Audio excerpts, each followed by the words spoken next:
This is Greg Allison coming to you with a second installment on the new Gravity Institute, the Institute for Exotic Sciences, a talk given by Amy Eskridge to the Huntsville, Alabama L5 Society.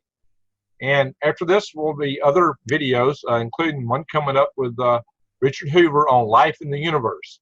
And there'll be many, many more videos on this channel. So please subscribe to the channel and click the update notification bell for the new videos. And I will include a link to the previous video in this video.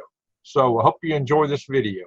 And then one of the more recent anti-gravity devices or experiments would be Morningstar Applied Physics. So some of you have probably met John Brandenburg and Paul Murad. So they have this company Morningstar, and they have what's basically a modified Searle machine. So we talked about the Searle machine a little bit earlier. Brandenburg talks about his gem theory, which is this gravido-electromagnetism theory, and they claim a 7% weight reduction. So you can see it's very similar to the Searle generator that we looked at earlier. It's got the rollers and they magnetically rotate and all of that, but they also, kind of the different part about this one is that there's actually a ferromagnetic fluid inside the center disc here, and I think it's actually just vegetable oil with some iron shavings in it, is what I heard. But so they claim 7% weight reduction, and then kind of the rumor that they're sort of privately claiming is they're now claiming 20% weight reduction, but I'm not so sure they're actually getting 20%. So there's, of course, the more well-known ones like Boeing Phantom Works. So this Gravity Research for Advanced Propulsion, or the GRASP program, has been around probably for a while, but they admitted to it publicly in 2014, is when they sort of admitted they had that program. I was reading there's some chatter about maybe Podletkanov being involved in this. I'm not sure if that's true or not, but I was sort of hearing that. And then, so these are so Phantom Works is where you get these black triangles that people talk about sometimes. So if you're into like the UFO scene, MUFON has a lot of reports of these like black triangles that people look up and they just see like a black triangle blocking out the stars in the sky. There's a lot of reports of things like that. And that is supposedly the TR3B black triangle. And sort of the rumor is that that's what you call an ARV, which is an alien reproduction vehicle, which is sort of like meant to look like a UFO, but isn't really one because it's really from Boeing. So, and the mechanism maybe resembles a Brown generator. I don't know. It's hard to get information on. And then, of course, you have recent declassifications. So in December 2017, some of you may be aware there was a big declassification of several different documents. Most of them related to this ATIP program, the Advanced Aviation Threat Identification Program. And that was, if you're familiar with like the To the Stars Academy, they did a lot of media promotion around these declassifications. And so like, here's two examples of some documents that were declassified. This is a Defense Intelligence Reference document. This one is on traversable wormholes, stargates, and negative energy. And this one is titled Warp Drive, Dark Energy, and the Manipulation of Extra Dimensions. And so these are DIA documents that were actually released. Who are the authors? Huh? The authors? It's right there, but I can't read it. Hal wrote one of them. Hal wrote one of them. I don't know who the other one Yeah, was. because Hal's group over in Eric Davis being primary scientist brought a lot of stuff. Yeah. So, Hal has written, there's a bunch of these DIRD documents that Hal has written.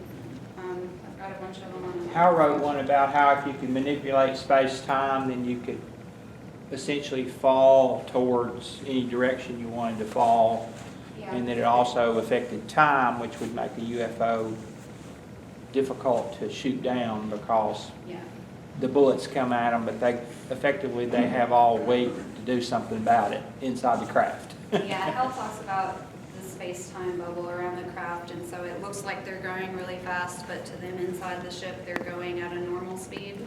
So it's kind of like dodging bullets in the And Matrix. when the air comes through them at hypersonic speed, it goes into the time field, and the air doesn't seem to be moving at them so fast, and that's why there's no fluid friction, Yeah, according to according to his document that he and wrote. news documents, yeah. So these are kind of interesting. There's some kind of funny, cartoons and some of them of like wormholes and stuff. They're kind of interesting to look at. So the future, what's the next step for anti-gravity? We've looked at a whole bunch of different devices of like varying credibility. So how are we going to get to the point where we have credible anti-gravity? And I have a picture of Huntsville here because you might as well do it here. I would think. So in conclusion, what now? We kind of need theories with testable hypotheses. That was what that Bryce DeWitt guy said, right, for the Babson Award. He was talking about, hey, we're kind of ahead of ourselves here. We need good theory so that we can test it and see if the theory's right or not. So we really need to focus on like the quantized gravity, is that a thing or not, and figure out the theory and then go build something. We think we need independently funded research because when you're at a university or an academic institution and you want to work on this stuff and they say, oh no, that's fringe, you can't do that. Or you have a result that you want to publish and they say, oh no, that's crazy. And then so that suppresses a lot of publications that maybe are accurate, but they're perceived badly, and so professors are afraid to publish it. But if you had a privately funded research institution, you can just study whatever you want to, and you don't have to worry about tenure. So the other thing is promising results always seem to disappear.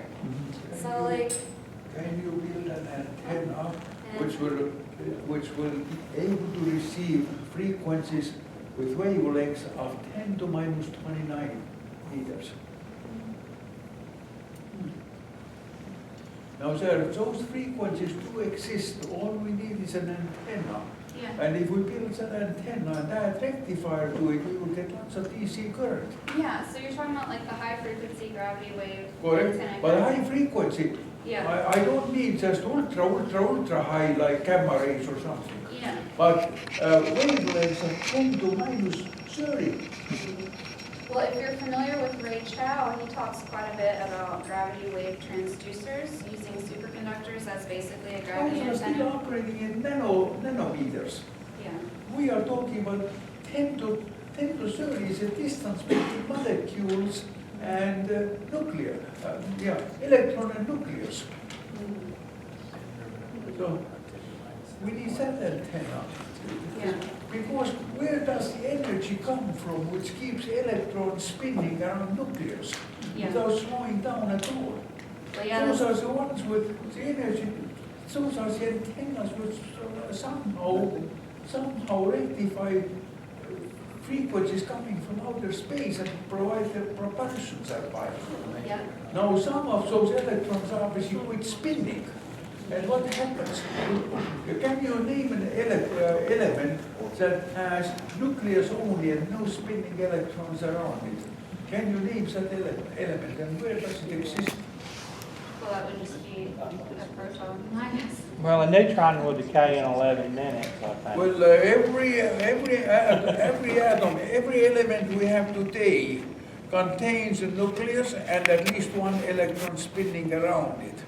Can you name an element which ain't got no electron spinning around it? And where does A that? neutron has no Plasma. electron spinning around it, but it has a How half-life much of does 11 that thing minutes. weigh per cubic centimeter?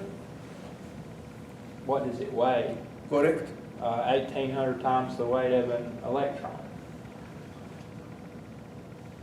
Typical atom or molecule is full of free space. Right. Now, if you ain't got no free space, everything has collapsed in the nucleus. How much does that weigh per cubic centimeter or cubic inch? Well, hundreds and hundreds of tons, and that is called black hole. So when an Well, element they can't even dies, tell it you how becomes a small black an hole. electron is. It's- So now, when you want somebody to look into those exotic sciences, come up with a design that detects very, very high frequencies in wavelengths of 10 to minus 30. I think that's a great idea. Well, that does exist already, and furthermore, you can detect it. Well, they Not have detect it, rectify it. Yeah. Okay. Well, they have like the LIGO thing, right? No, that is called permanent magnet. Oh, yeah. Permanent magnet is nothing more than a rectifier of extremely high frequencies. Yeah. And that now, because it rectifies it, there's a circular current around it. And circular current obviously causes a magnet to exist. So, Now, if you are looking for some exotic science, why don't you fund me? I will start researching it. you should come talk to me about that. Yeah. Do you know anything about James Woodward's work? James Woodward? Yeah, so that's the Monkenbeck guy. And, yeah. So I met him in September, actually, in Estes Park. There was a propulsion conference. Tony and John Cole and I were there. And he's nice. That was his like personal conference where it's like basically the groups that work with him and then the groups that try to disprove him. It was kind of funny actually because it was like, it was the groups that try to prove him right and then it was the groups that try to prove him wrong. And it was a conference just for like 40 or 50 people that fall in that category. But yeah, I'm sort of familiar with his work, but I know that he only ever gets like a micronewton of thrust. He never really gets that Yep. much. But that's just about every single one of them. They're all getting these very small bits of thrust. Yeah. So it's hard to say that if they're getting anything out of it, or is it just some sort of secondary effect of something else, like let's say like the one with the Russian scientists who saw the smoke going up. You know that could just as easily been a current or a vortex. You know, because they got a really cold mass. They got some liquid nitrogen lying around, and that could actually be causing convection currents. Well, It was well, outside the chamber, it wasn't. Yeah, well, he claims that it was like even like a floor above the lab that you would get this deflection. But it's still a cold spot. There would still be a heat gradient in there because it is much colder than the outside environment. Yeah, I mean, there's been alternative explanations for like the Poyer effect, which is kind of, you know, going on the Pogletkinov thing. There's some people that would say that, oh, the explosion is just the liquid nitrogen vaporizing. So there's alternative explanations like that. Now I do know that they're developing gravity sensors for mining operations because Yeah. they want to get it down all the way down to like to a precision of 1/1,000,000,000 of a G, so they can pick it, so they know if there's like a deposit of oil or iron in the ground. Now, I was wondering why couldn't they use something like that for these experiments? I mean, if they really affecting gravity in that, and if they're really having an effect on gravity, these things should be going off like an alarm bell. My answer to that would be, why don't they do something like that for that experiment? Because no one funds it.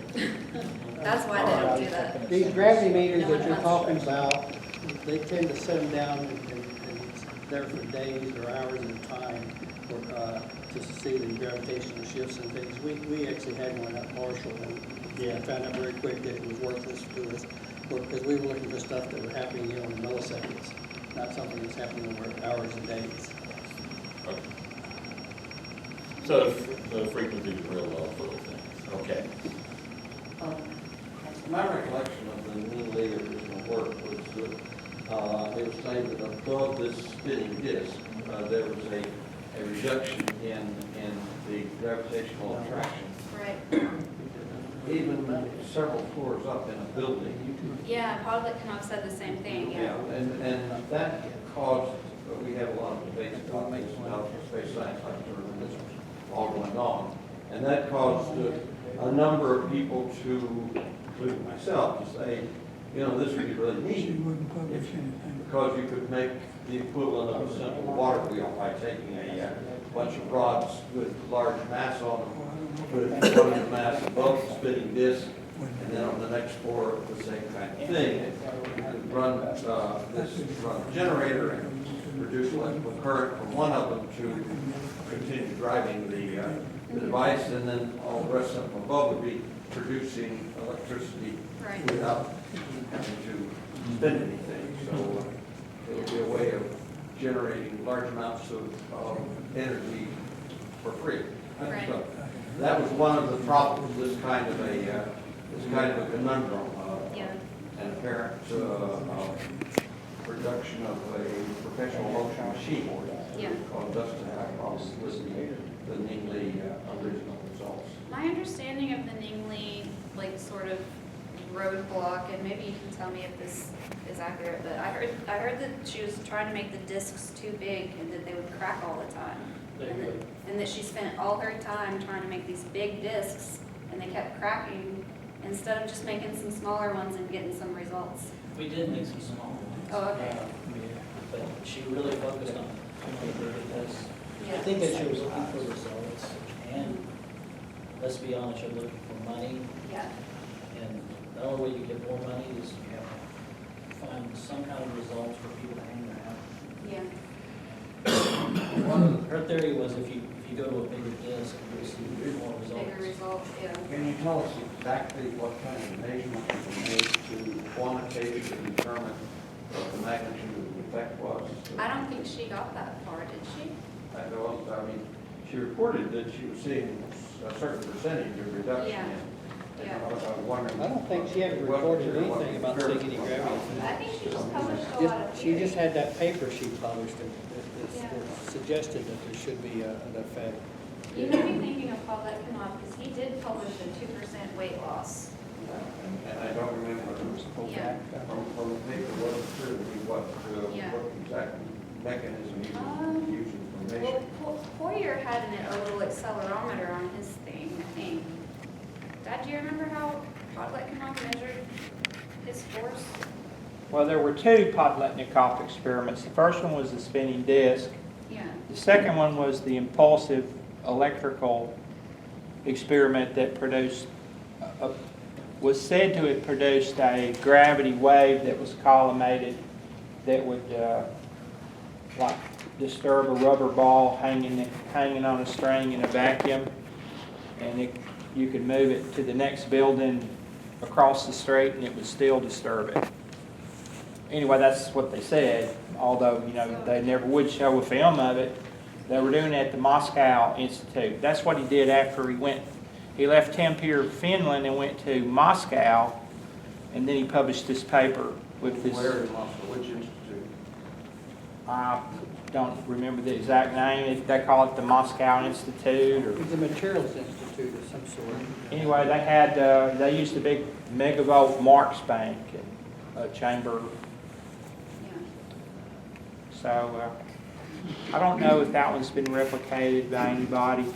I think Poyer has the most quantitative measurements in terms of like actual numbers, rather than just looking at the physical deflection that you can see with your eye.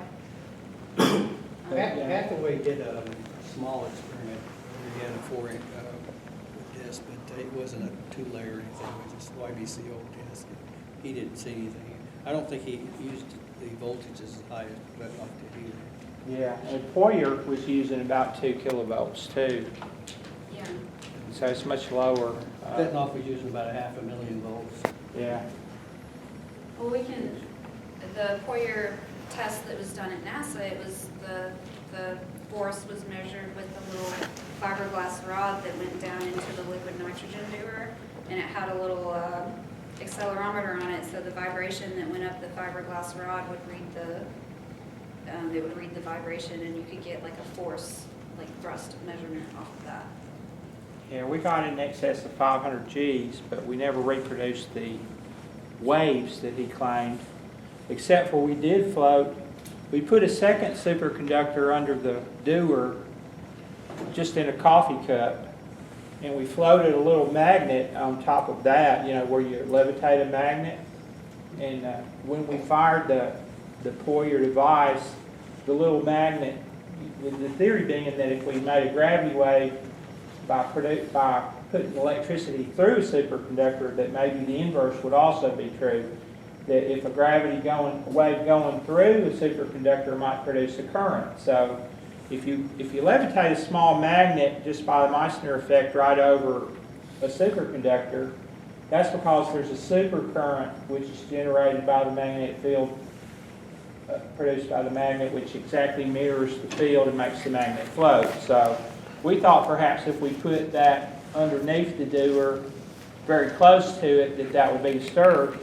And that actually did happen. When we fired it, the little magnet went flying away. And, you know, we told management about this, but we never saw the waves that he claimed. Now, when you're doing a pulse-powered experiment with 20,000 amps at 2,000 volts, getting the signal is never a problem. You know, you have to shield everything, and you still get a signal. I mean, not even put your input leads into your oscilloscope, you will get a signal, and it will look approximately like your current waveform. So it's not a question of getting the signal, it's a question of getting the right signal. So when we used a double Faraday cage, we did not reproduce Poyer signals. However, we did see a whole lot of really strange effects, like the tossing of the magnet and forces coming off the disc. And you pull the disc out and the disc is unaffected, and if it was a thermal explosion between the layers of the disc, it would have destroyed the disc, but you pull it out and it was pristine. And we even got a 1,000,000 frame per second movie of a wave coming off that hit one of his emitters. And this wave apparently was what kept blowing up our dewars. They'd blow them all over the place. So we blew up Minna buckets from Walmart after that. Anyway, it was interesting. It's something that, you know, with our institute, maybe we can try to redress that. But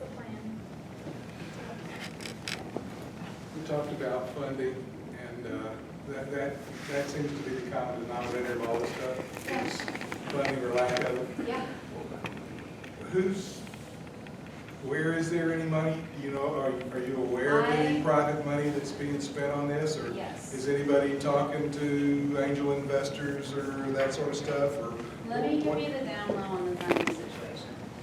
So you've got your black budgets, that obviously is well funded. And then you have your academic budget, which is non-existent because they think it's hokey. And then you have your random billionaires who have a hobby, okay? And they made their money doing something else, but they are applying their money towards weird anti-gravity stuff just because they want to be known for something other than what they made their money in. So there's a handful of like random billionaires running around who fund these types of things. The Church's Fried Chicken billionaire funded the Hathaway Lab. The American Best Inn and Suites billionaire Robert Bigelow, of course, is Bigelow Aerospace. There are some others that I know of, but we're really trying to address that problem with the institute that we're doing, because I've seen government research, I've seen academic research, I've seen private research, and money is always the problem. The technology is never the problem. The technology is there, and the talent is there. The money's never there. So what we've done with the institute is we've sort of assembled some of these random people with big budgets and a hobby, and we've said, hey, can we like pool money into like a big stable pot of money so that we can have like a safe, well-funded sandbox for smart people to play in, and not have to worry about government election cycles affecting their budget, or tenure affecting their budget, or even when you find your billionaire, like sometimes the billionaire runs out of money or loses interest or disappears. So you can't just be dependent on one wealthy investor. You need a big pot of money that's stable, that you know isn't going anywhere. So that's what we're trying to do with the Institute, is just fund the institute and then pick projects that we think are promising and then fund those. So we're kind of creating like a new vehicle for funding this type of research. That's kind of the approach I'm taking right now. Is there any possibility of I know it's probably hard if not impossible, but crossover between the black world and the illuminated world? That because frequently things move from the illuminated world into the black world. Yeah, We've we've talked noticed about that. many times. Yeah. And they disappear. But, I mean, it's to the black world's advantage to keep the illuminated world going because that acts as a spawning ground for ideas that they might not have in the black world. So it's not necessarily to their advantage to keep it completely segregated. And potentially, since Griffin is now at the pinnacle of the group that controls DARPA, and he has a history that goes through UAH, there would seem to be possibly some fertile ground for some conversation. Yeah. I've thought about that. the combination of the private and the public-private institution, and then kind of working with the blacker budget. A quote from Griffin. A quote from Griffin. NASA is no longer by any means a research organization. That is a Griffin quote. That's a Griffin quote. Yeah. I imagine there are some strong opinions about Griffin in the room.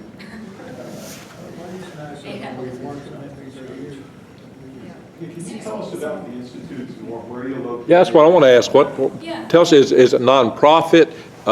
If someone has an idea, a technology, or if they have a basis for science, scientific principles, and they want to come to you, what do they do? What do they get out of it?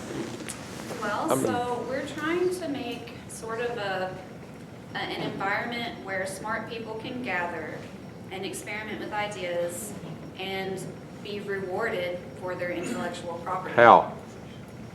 Royalties. Do what? Royalties? Royalties.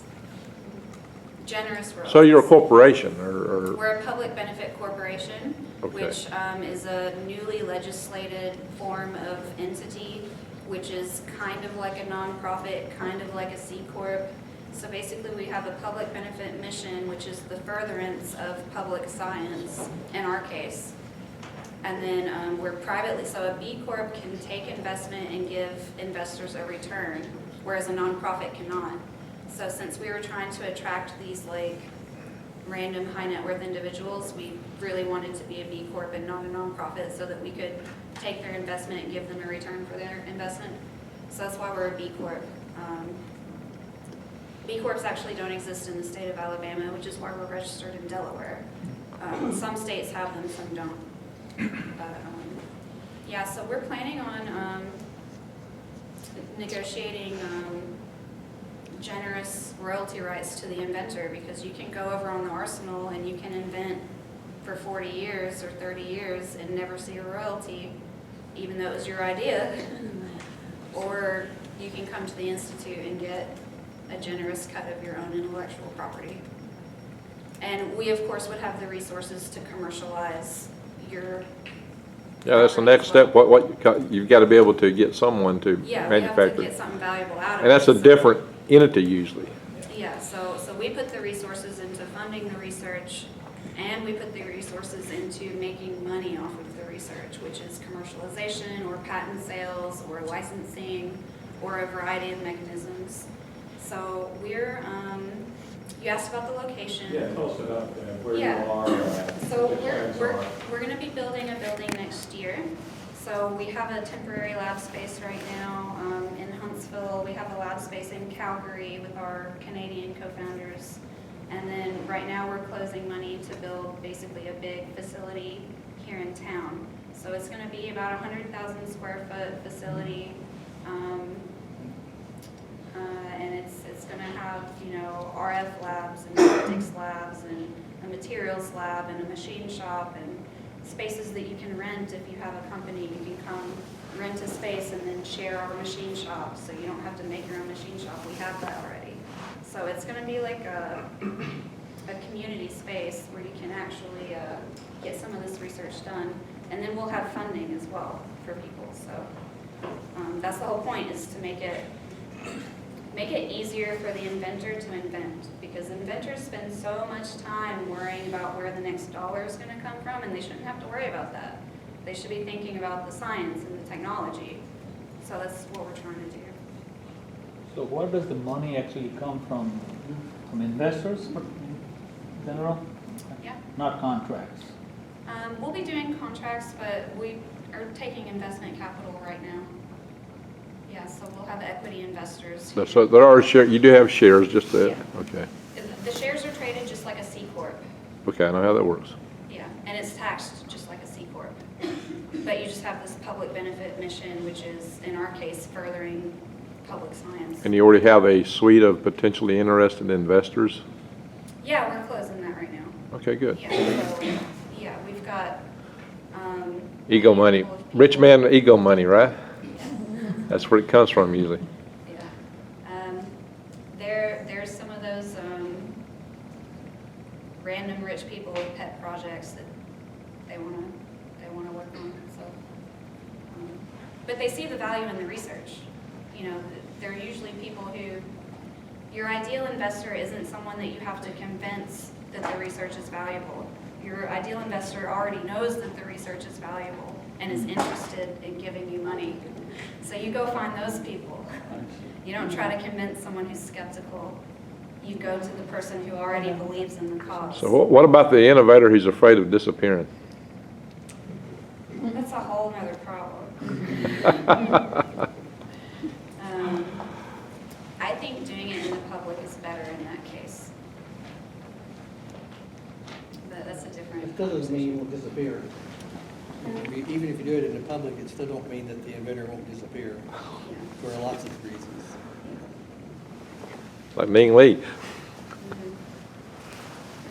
Do you anticipate that once you get your facility up and going and have some creative participation in there, that in itself will give you a good mechanism to go talk to these people that have loads of money and, Oh, absolutely. I mean, Yeah. that, otherwise it's a lot of drawing on napkins, right? Yeah. And if you've got some physical hardware, physical spaces, enthusiastic participants, that goes much farther toward getting some real funds. Yeah. What do you say to an inventor who claims to have ether in space? Ether does exist, and it is extremely high frequency electromagnetic wave. All it needs is to be detected and used as a source of energy. What do you say? What do I say to that?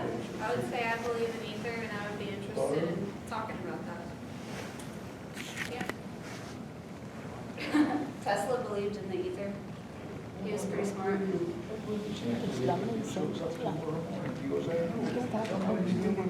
Perpetual motion machine in my machine shop. Reasons of concept. I know a lot of people like that too, and I'm interested in talking to more of them, for sure. Space has permittivity, permeability, and resistance. Permittivity and permeability, you got your inductance, your capacitance. Yeah. It's got physical characteristics. Because it's made out of something, i.e. ether? It's interesting that the form of the equation for the resonant circuit, or RLC circuit, is the exact same equation for the speed of light. It's some constant over the square root of the permittivity and permeability, inductance and capacitance. Same thing. If you're interested in that kind of thing, there's this guy on YouTube, his name is Ken Wheeler. I don't know if anyone's ever seen Ken Wheeler's videos, but he talks about how it's absurd to say that space is empty because space has properties, which is what you just said. So if you give me your email address or something, I'll send you some of his videos, because he's talking about exactly what you're talking about. And I'm going to the dinner after the event. Huh? I'm going to the dinner after this. Oh, good, yeah. get the presentation? Yeah. Yeah, I can send it out. Yeah. I'll put it out. Yeah. But, thank you all for coming. Yeah.